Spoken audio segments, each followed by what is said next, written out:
Hello বন্ধুরা, কেমন আছো সবাই? আজকে চলে আসলাম সৃষ্টি আর সার্থককে নিয়ে একটা নতুন ইনডোর পার্কে। এটা আমাদের বাসার খুব কাছেই হয়েছে, নতুন হয়েছে, এখন টোটাল কমপ্লিট হয়নি, কেবল শুরু হয়েছে, তাতেই মানুষজন চলে আসে অনেক। আমি এখানে দাঁড়িয়ে দাঁড়িয়ে দেখছিলাম আর বাতাস উপভোগ করছিলাম। এত পরিমাণে বাতাস ছিল, সার্থকও সে খুব মজা পাচ্ছিল। সে আসলে দেখতেছিল যে কীরকম কী চারদিকটা। তো বাইরে কিন্তু ছিল ইনডোর পার্কের বাইরেও, আউটডোরে ছিল আপনার ওই যে মিকি মাউস আর নৌকা। আর ভিতরে এখানে আসার জন্য আলাদা করে টিকিট কেটে নিতে হয়। তো আমরা এখানে টিকিট কেটে ঢুকেছিলাম। এখানে প্রায় 5 থেকে 6টি রাইড ছিল। তো সবগুলাই মোটামুটি খারাপ ছিল না, যেহেতু প্রথম শুরু হয়েছে, তো মোটামুটি ভালোই ছিল। তো সার্থক আর সৃষ্টি তারা তো খুব মজা পায় এগুলো। সৃষ্টির তো প্রায় অভ্যাস আছে, সার্থক দেখুন ওকে ধরে ধরে আছে, এখন পর্যন্ত অভ্যাস হয়নি, লাফাচ্ছিল। তারপর সাইকেলে চড়ে গেল।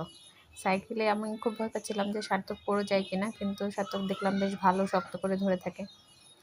তারপরে সৃষ্টি উঠে গেল। তারপরে সাইকেলে বেশ অনেকটা সময় মজা করে সাইকেল চালালো, এবং সাইকেল চালাতে পারলে বেশ ভালো লাগে, কিন্তু তো চালাতে পারে না, বসেছিল। সৃষ্টি চালাচ্ছিল, প্যাডেল দিচ্ছিল। তো ওটা বেশ মজা করতেছিল, আমাদেরও ভালোই লাগতেছিল, কারণ আবহাওয়াটা এত সুন্দর, খুব বাতাস আসে বাইরে থেকে। দেখুন জানালাটা খোলা, এটা কিন্তু এসি ছিল না, বাট ভিতরটা অনেক ঠান্ডা ছিল। পর এই রাইডটা আমার কাছে খুব বাজে লেগেছে, কারণ এটা ঘুরাচ্ছে ঘুরাচ্ছে, কেমন মাথা ঘুরাচ্ছে, ওকে দেখলেই আমার ঘুরাচ্ছে মাথা।